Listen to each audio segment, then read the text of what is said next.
충남에 사는 50대 김미영 씨는 오늘 인천에 사는 아버지를 뵈러 올라가고 있습니다. 김 씨는 원래 인천에서 살았지만 결혼할 적에 남편을 따라 거처를 옮겼습니다. 김 씨의 시집살이는 쉽지 않았습니다. 특히나 나이가 들수록 시어머니는 시아버지와 자식들에게 너무 많은 의지를 했습니다. 당연히 김 씨에게도 마찬가지로 말이죠. 왜 이번 달 생활비 안 줘요? 내가 당신한테 생활비 갖다 바치는 사람이야. 미진아, 상교야, 너네 왜 갑자기 용돈을 줄이겠다는 거야? 솔직히 매달마다 몇십만 원씩 드리는 것도 큰 부담이에요. 용돈 안 드리는 달은 저희 생활비 많이 나가는 달이라고 생각해 주세요. 김 씨의 시어머니는 아픈 시아버지를 대신해 1년 전부터 폐지를 줍기 시작했습니다. 하지만 갈수록 폐지 가격은 더 적어져서 하루 종일 폐지를 주어도 얼마 되지는 못했습니다. 김 씨의 시어머니는 돈을 아끼기 위해 병원도 제대로 가지 못하고 어디 하나 안 아픈 데가 없었지만 팥으로 버텨가며 그렇게 조금의 돈이라도 모았습니다. 김 씨의 시어머니는 이후에도 지속적으로 자식들에게 용돈을 요구했지만 그런 모습에 질려 자식들은 하나둘 김 씨의 시어머니와 연을 끊기 시작했습니다.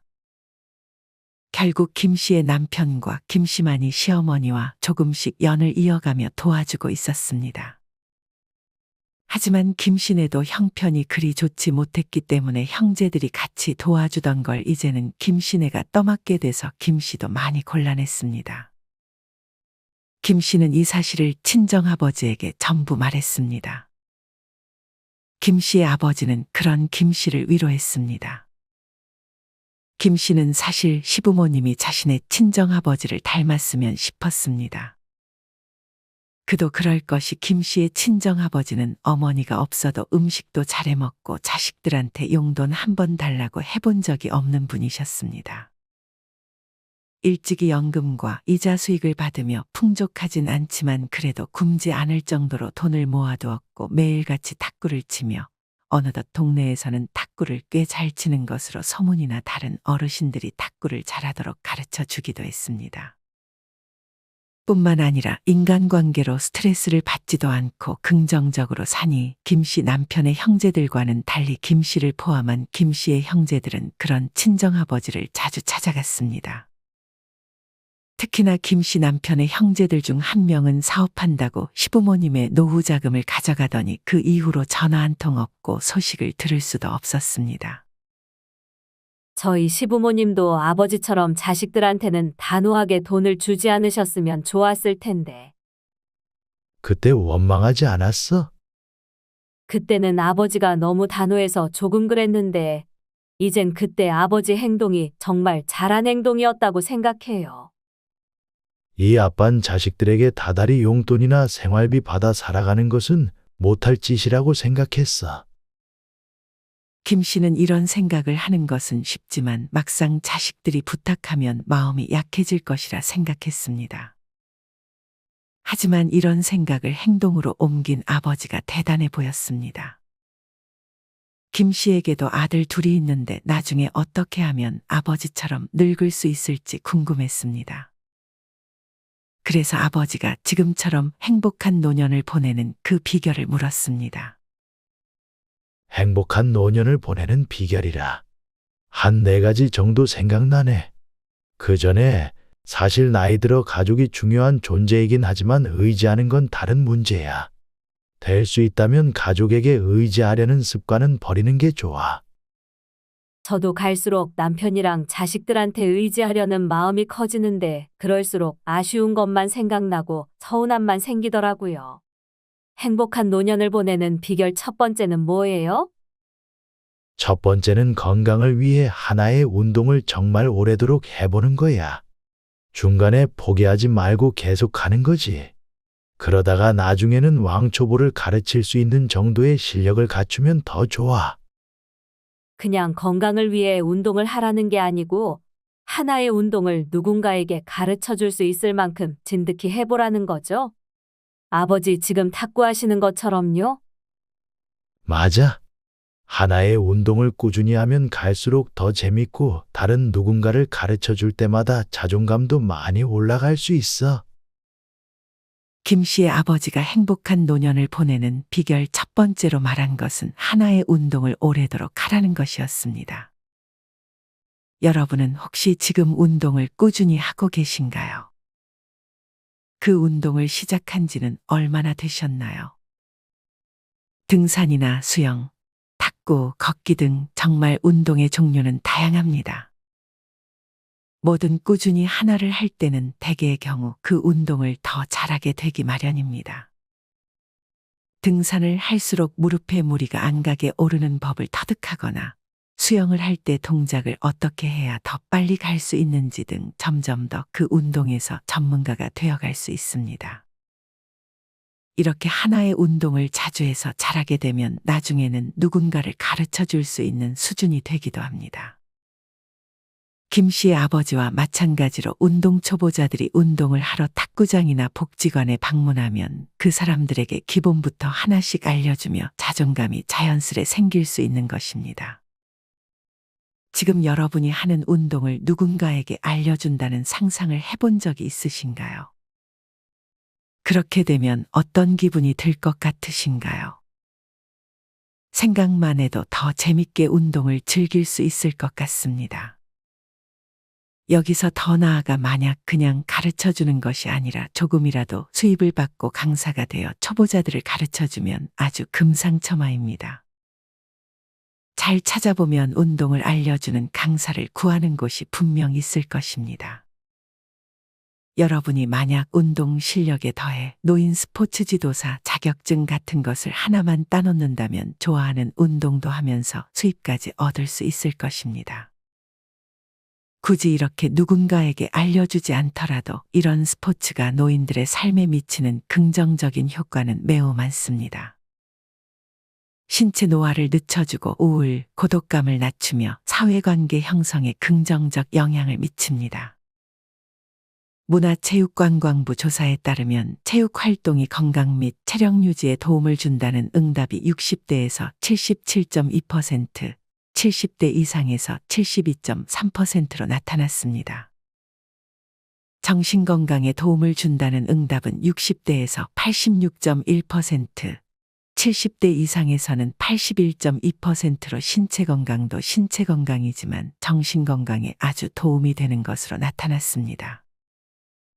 주 1회 체육 활동에 참여하는 노인의 행복 지수는 71.24점으로 한 번도 참여하지 않는 노인들보다 3.41점이 높았다고 합니다.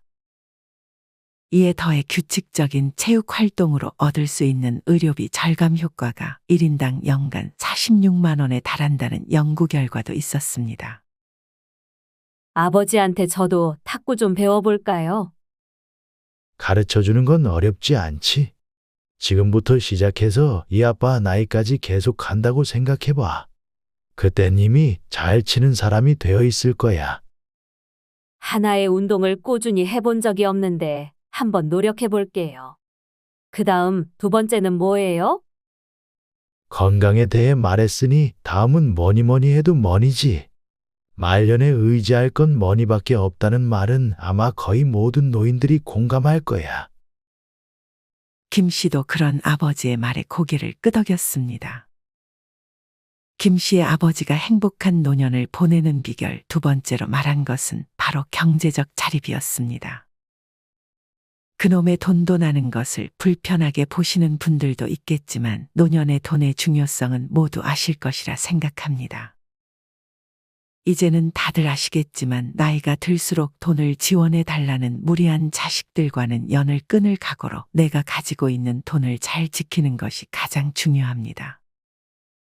그리고 아내의 경우 언제까지 남편이 돈을 벌어다 줄 것이라고 낙관하는 것은 좋지 않습니다. 남편이 갑자기 건강을 잃거나 수입이 끊기는 상황에 항상 대비를 해야 합니다. 아예 아무것도 하지 않는 것보다 조금이라도 돈을 벌기 위해 내가 할 수 있는 것들을 해보는 것이 좋습니다. 하지만 대체 뭐를 해서 돈을 벌어야 할지 막막하신 분들이 많이 계실 것 같습니다. 이럴 때는 정부에서 지원해주는 노인 일자리 사업에 신청해 볼 수 있습니다. 노인 일자리 상담 대표 전화 1544-3388로 전화를 하면 가장 가까운 기관으로 연결되어 상세하게 상담을 받을 수 있습니다. 온라인이 불편하면 동네에 있는 동사무소나 노인복지관 등에서 상담을 받아볼 수 있습니다. 노인 일자리 지원 사업과 관련한 더 자세한 정보는 아래 고정 댓글에 달아놓겠습니다. 글자만 보면 조금 어려울 수 있습니다. 더 구체적인 것은 직접 방문해서 차근차근 물어보는 것을 추천드립니다. 만약 경제적으로 부족하다면 앞서 말씀드린 것처럼 먼저 돈을 벌 수 있는 무언가를 찾아야 합니다. 하지만 그래도 아직 경제적으로 여유가 있으면 내가 가진 돈을 안전하게 잘 관리해야 합니다. 여러분, 혹시 백배기 나이 법칙에 대해서 알고 계신가요? 나이만큼 안전한 예금, 채권처럼 저축을 하고 100에서 나이를 뺀 만큼 투자를 하는 것입니다. 예를 들어 60세인 경우 1억 원에서 60%인 6천만 원은 저축을 하고 1억 원의 40%인 4천만 원에 대해서는 투자를 하는 것입니다. 여기서 말하는 저축은 원금이 보장되는 상품, 예금, 채권, 보험을 말하고 투자는 주식, ETF, 펀드 등을 말합니다. 사실 투자라고 해서 모두 위험한 것은 아닙니다. 나이가 들면 아무래도 시세 차익보다는 배당금을 많이 주는 쪽으로 투자를 하는 것이 좋습니다. 물론 배당금을 많이 주는 주식들은 주가가 잘 오르지 않지만 그래도 꾸준히 배당금이 입금이 되면 노후의 생활비에 많은 도움이 될 것입니다. 요새는 월배당을 주는 주식들이 늘어나고 있습니다. 즉 월에 한 번씩 배당금이 입금되게 되면 연금처럼 한 달 생활비에 많은 도움을 받을 수 있습니다. 배당금을 주는 주식을 살 때 중요한 것은 그 회사가 배당금을 꾸준히 잘 지급해 왔는지 보는 것입니다. 배당금을 꾸준히 주지 않는 주식을 사게 되면 한 달의 생활비가 들쑥날쑥해져서 불안감이 커질 것입니다. 공부를 하지 않은 분들은 투자는 모두 위험한 것이라고 생각합니다. 하지만 투자 공부를 하지 않는 것이 더 위험할 수 있습니다. 처음에 공부하는 것은 어려울 수 있습니다. 하지만 기초부터 차근차근 하나씩 공부한다고 생각하고 유튜브에 주식 매매하는 법, 주식 계좌 만드는 법이라고 검색한 후 따라해 보세요. 주식 계좌는 증권사에 찾아가서 만들 수도 있습니다. 그리고 배당을 잘 주는 기업 혹은 ETF라고 검색 후 주식 한 주만이라도 매수해 보세요. 여기서 주의할 것은 절대 하나의 영상만 보고 그 사람이 말하는 그 주식에 많은 돈을 투자하면 안 된다는 것입니다. 반드시 영상도 여러 개 보시고 더 나아가 책도 많이 보시면서 아주 조금씩만 구매하다가 어느 정도 내가 수준이 좀 더 올라왔을 때 조금씩 수량을 올려나가는 것이 좋습니다. 재테크는 저축밖에 안 해봤어요. 지금이야 금리가 그래도 높은 편이라 저축만 해도 괜찮은 이자를 받을 수 있지만 나중에 금리가 떨어지면 그때는 저축이 별로 장점이 없어질 거야. 그때를 대비해서 지금부터 차근차근 공부해 놓는 게 좋아. 이 아빠가 항상 말하지만 겁먹지 말고 한 번에 모래알 하나씩만 옮긴다고 생각하고 천천히 하다 보면 어느 순간 잘하게 될 거야. 명심할게요. 그 다음 세 번째는 뭐예요? 돈이랑 건강, 그 다음으로 중요한 게 뭐일 것 같아? 돈이랑 건강 다음은 인간관계가 아닐까요? 정확해. 세 번째는 아직 거리두기는 끝나지 않았다는 거야. 젊을 때도 마찬가지이지만 나이 들어서도 인간관계에서 거리를 두어야 돼. 김 씨의 아버지가 행복한 노년을 보내는 비결 세 번째로 말한 것은 인간관계 거리두기였습니다. 그리스의 철학자 디오게네스는 사람을 대할 때는 불을 대하듯 하라, 다가갈 때는 차지 않을 정도로, 멀어질 때는 얼지 않을 만큼만이라는 말을 남겼습니다. 아무리 가까운 가족이어도 서로를 데이거나 아프게 하지 않을 만큼 거리를 유지하는 것이 나와 상대를 위해서도 더 좋다는 의미의 말인 것 같습니다. 세상에는 반드시 끊어내야 할 사람보다 자신과 맞지 않은 사람이 더 많을 것입니다. 이렇듯 조금 애매한 사람에게는 거리두기를 하는 것이 좋습니다. 어떤 분은 오래전 유년 시절부터 가족과 같은 친구 한 명이 있었다고 합니다.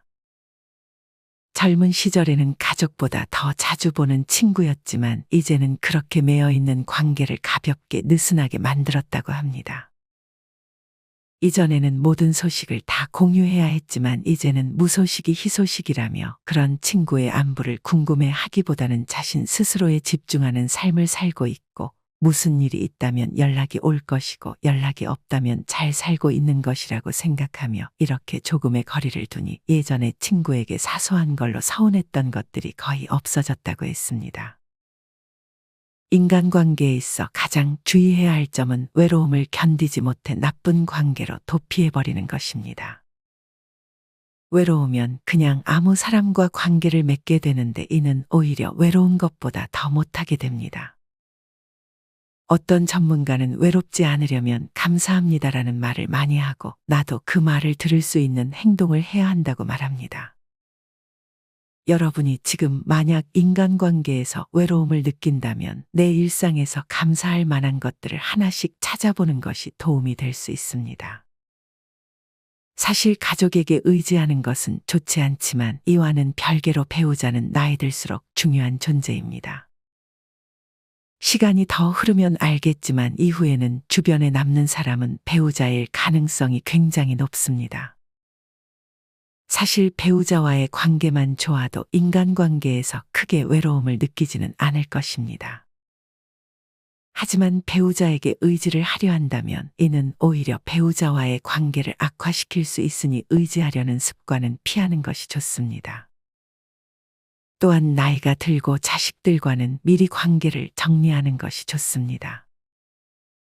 며칠 전 다큐에서 쪽방촌에 홀로 사는 아버지에게 사업을 한답시고 천몇백만 원을 빌려간 이후 연락이 두절된 자식을 보며 화가 치밀었던 적이 있었습니다. 매번 듣는 말이라서 지겨우실 수도 있겠지만 자식들이 돈을 빌려달라고 할 때 마음이 약해지지 않으셨으면 좋겠습니다. 거리두기 꼭 기억하고 있을게요. 벌써 마지막이네요. 이제 중요한 건 다 말한 것 같은데 뭐가 또 남았어요?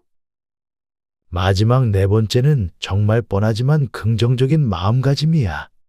이런 마음가짐은 습관에서 비롯되지. 매번 앓는 소리 하는 것도 부정적인 말하는 것도 전부 습관이야. 하다못해 폭언하거나 폭력 쓰는 것도 전부 습관이잖아요. 그리고 최근에 81세의 나이에 요양보호사 자격증을 딴 할머니를 봤는데 정말 대단하다고 느꼈어. 취업을 할 수 있는지와는 별개로 그 나이에 무언가에 도전한다는 것도 긍정적인 마음가짐이 없으면 불가능하다고 생각해. 정말 대단하신 할머니네요. 김 씨의 아버지가 행복한 노년을 보내는 비결 네 번째로 말한 것은 긍정적인 마음가짐이었습니다. 이런 긍정적인 마음가짐을 바탕으로 자기계발과 성장을 지속한다면 다른 사람들과 비교해서 오는 상대적인 박탈감도 줄일 수 있고 행복한 노후를 만들 수 있습니다. 행복한 노후를 위해서는 자신감이 가장 중요하다고 합니다. 이를 위해서는 새로운 취미를 갖거나 문화, 예술 등 무언가를 배우는 것이 동반되어야 한다고 전문가들은 말합니다. 긍정적인 마음가짐과 성장은 서로 연관되어 있습니다. 긍정적인 마음가짐을 통해 배워서 성장할 수도 있고 성장을 하면서 긍정적인 마음가짐을 가질 수도 있습니다. 이외에도 긍정적인 마음가짐을 가지기 위해 감사일기를 쓰는 것이 도움이 됩니다.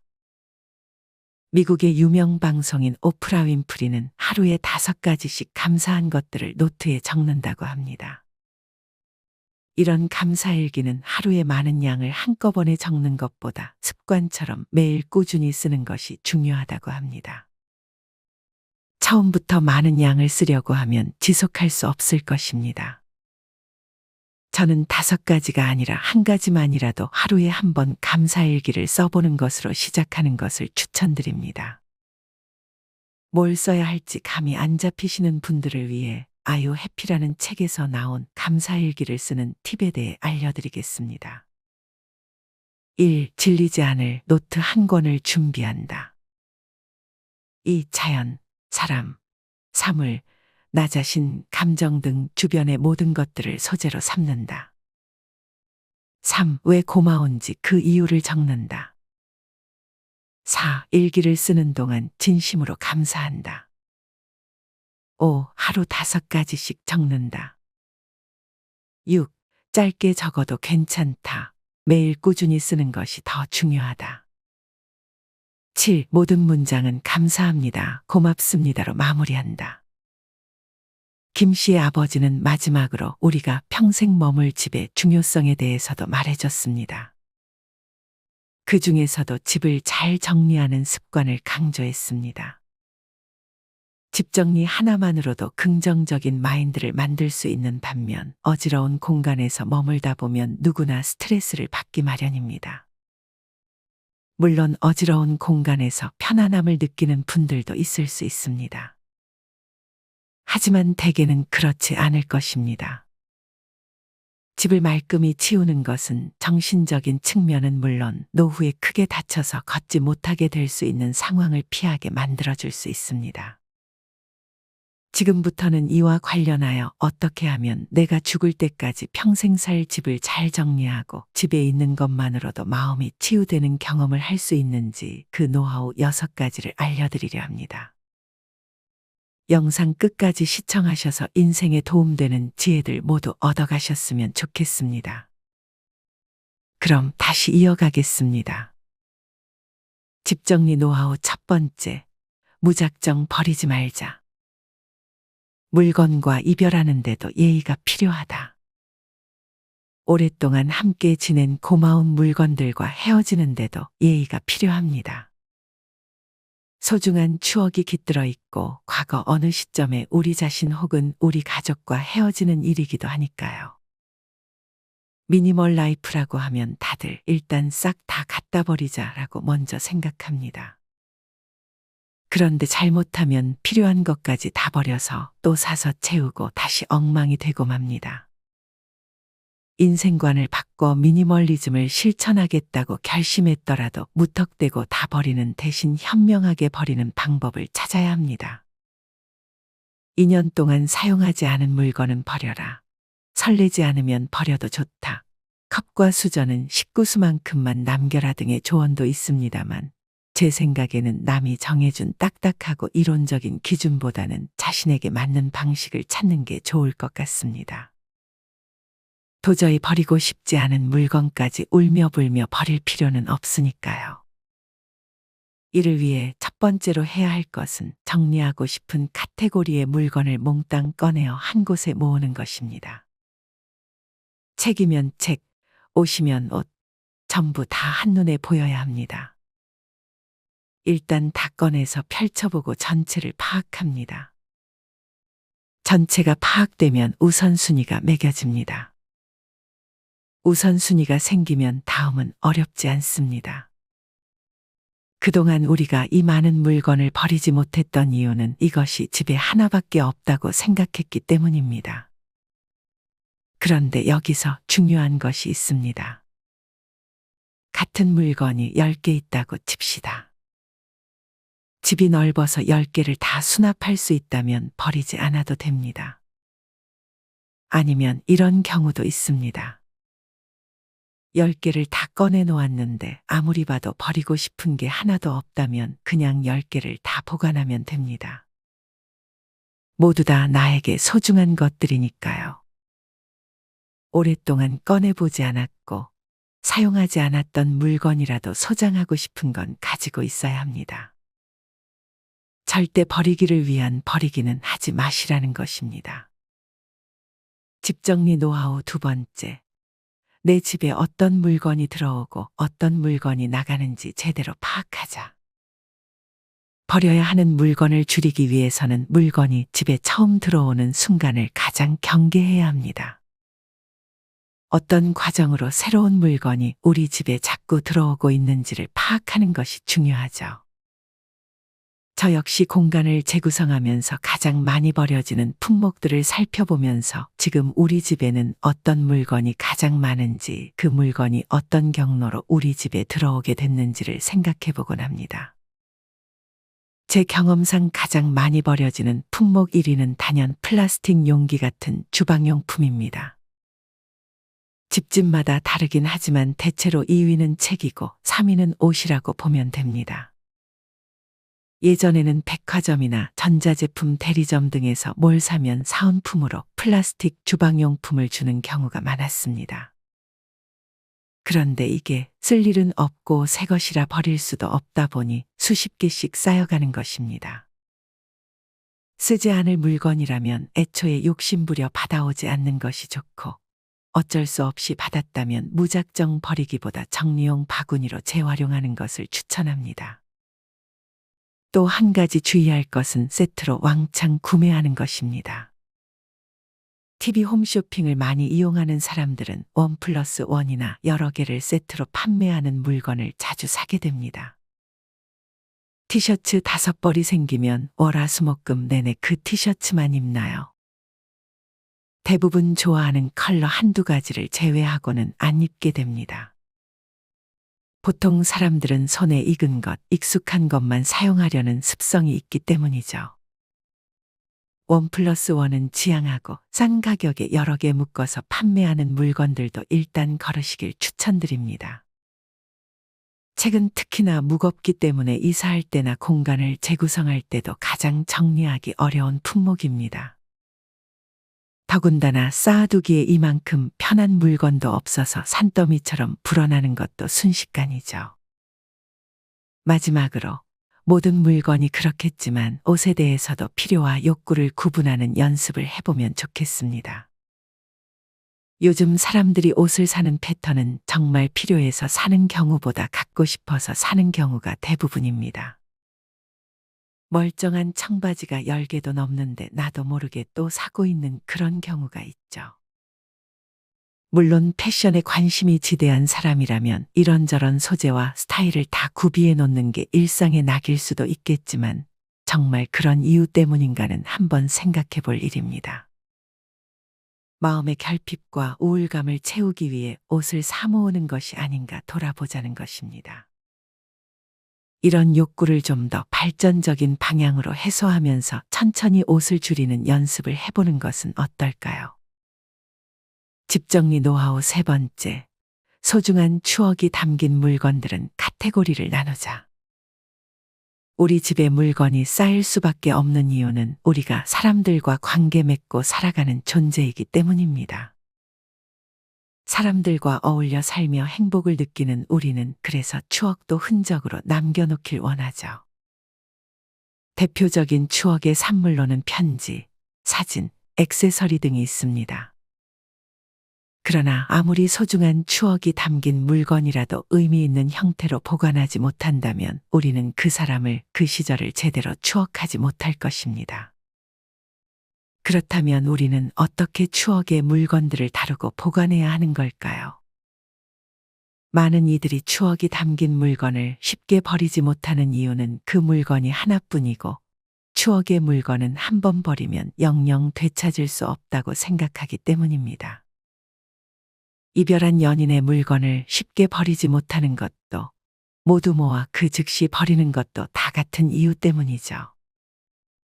물건을 사람처럼, 시절처럼 여기는 것입니다. 그렇다고 추억의 물건을 무조건 다 버리고 비우라는 말이 아닙니다. 오랫동안 고민해봤지만 도저히 버릴 수 없는 물건들은 보관해야 합니다. 다만 소중한 추억을 더 가치 있게 보관할 좋은 방법을 찾아야 합니다. 먼저 추억의 물건을 사용, 전시, 보관의 카테고리 3개로 나누는 방법이 있습니다. 사용 카테고리에 담긴 물건들은 추억이 담겨 있으면서 지금 당장 사용도 가능한 물건들입니다. 옷이나 신발, 액세서리 같은 것들이겠죠. 이런 물건들은 일상적으로 생활하는 공간에 보관해두고 열심히 사용하면 좋습니다. 사용하면서 그때의 소중한 기억들을 떠올려 보는 것도 좋습니다. 다음으로 전시 카테고리에 담긴 물건들은 사용할 수는 없지만 잘 보이는 곳에 진열해두고 때마다 추억을 곱씹을 수 있는 것들입니다. 액자에 담긴 사진이나 트로피, 피규어 등이 이 카테고리에 속합니다. 이런 것들은 자리를 정해두고 한 공간에 모아서 수납하는 것이 좋습니다. 마지막으로 보관 카테고리입니다. 이 카테고리에 포함된 물건들은 품목별로 박스에 넣어서 네이밍해 주는 것이 좋습니다. 대표적으로 일기나 오래전에 사용했던 전자기기, 레포트, 편지 등이 있습니다. 언제든 찾아보기 편하도록 차곡차곡 정리해서 베란다나 창고에 보관해 둡시다. 이렇게 버리지 못한 추억의 물건들을 다 정리했는데 여전히 3개의 카테고리 중 어디에도 속하지 않는 물건이 있다면 이 물건은 버리는 것이 좋습니다. 사용하지도 전시하지도 보관하지도 못하는 물건이라면 그 물건에 담긴 추억도 어쩌면 더 이상 가치 있는 것이 아닌지도 모르겠습니다. 영영 돌아보지 않을 추억이라면 건강하게 이별하는 연습도 필요하죠. 집 정리 노하우 4번째, 버리기로 결정한 물건은 과감히 버리자. 실제로 버리기가 어려운 이유는 버리는 과정이 복잡하고 때로는 귀찮기 때문입니다. 큰 가구나 바닥에 까는 매트, 운동기구 등을 버리는 데는 돈도 듭니다. 주민센터에 가서 폐기물 수거 신청서도 작성해야 하고요. 쓸 일은 없을 것 같은데 버리기는 아까운 물건들, 어떻게 처리하면 좋을까요? 예전에는 주변 사람들에게 나눠주기도 했습니다. 그런데 그것도 마냥 쉽지만은 않습니다. 형제 자매처럼 가까운 사이가 아니라면 은근히 신경 쓸 게 많습니다. 받는 사람이 좋아할까? 괜히 필요 없는 물건을 떠넘기는 게 아닐까? 새 것도 아닌데 기분 나빠하지 않을까? 고민스럽습니다. 어렵게 마음먹고 물건을 전달하려 해도 시간 약속하고 만나고 나중에 밥도 사고 하다 보면 보통 일이 아닙니다.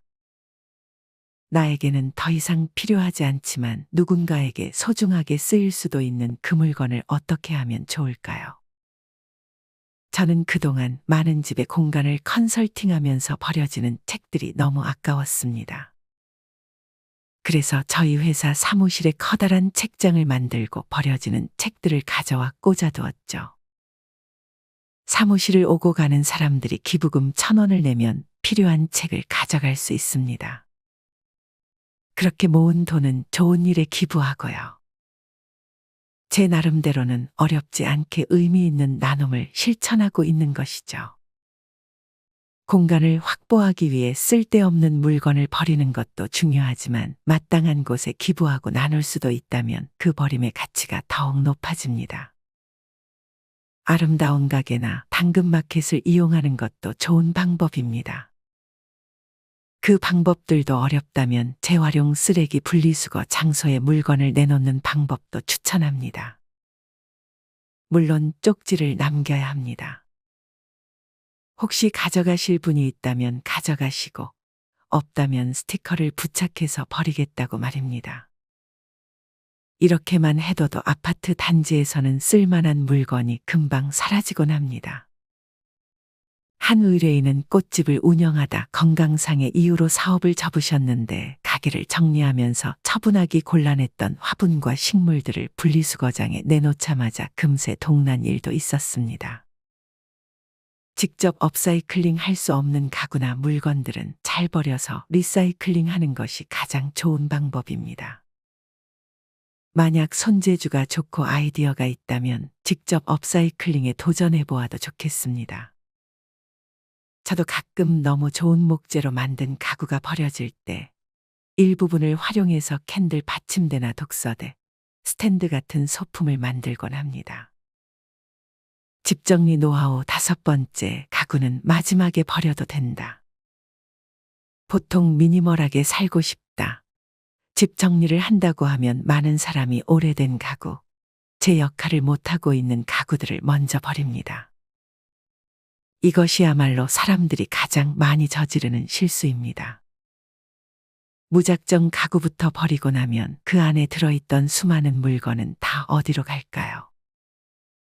갈 곳을 잃고 바닥에 깔립니다. 결국 비슷한 새 가구를 들여야 이 문제가 해결됩니다. 가구를 사기 전에 다소 가격이 저렴한 바구니나 철제 수납장을 새로 구입하는 것도 마찬가지입니다. 가뜩이나 많은 물건이 더 많아지는 것이죠. 그러면 대대적으로 집을 정리할 때 가구는 언제 버려야 할까요? 불필요한 물건부터 버리고 남겨두어야 할 물건들을 모두 정리한 후에도 필요 없는 가구가 있다면 그때 가구를 버리면 됩니다. 사실 안 쓰는 물건을 비우는 것만 잘해도 집은 충분히 환해집니다. 알맞은 자리를 찾지 못하고 수납 공간 바깥으로 삐져나온 물건들이 집을 계속해서 좁아지게 만들었기 때문입니다. 그리고 이런 경우에는 대체로 수납 공간 안에 들어가 있던 물건들 중에 버릴 물건이 많습니다. 안쪽에 쌓여 있어서 있는 줄도 몰랐던 물건을 모두 처리하고 나면 바깥에 나와 있던 물건을 품목별로 정리해서 안으로 집어넣을 수 있습니다. 물론 살다 보면 새로운 물건들이 계속해서 들어올 것입니다. 그때마다 미루지 말고 꾸준히 정리한 후 세 달이 지나도 필요가 없다면 그때 놀고 있던 큰 가구들을 버리는 것이 가장 좋은 방법입니다. 집 정리 노하우 6번째.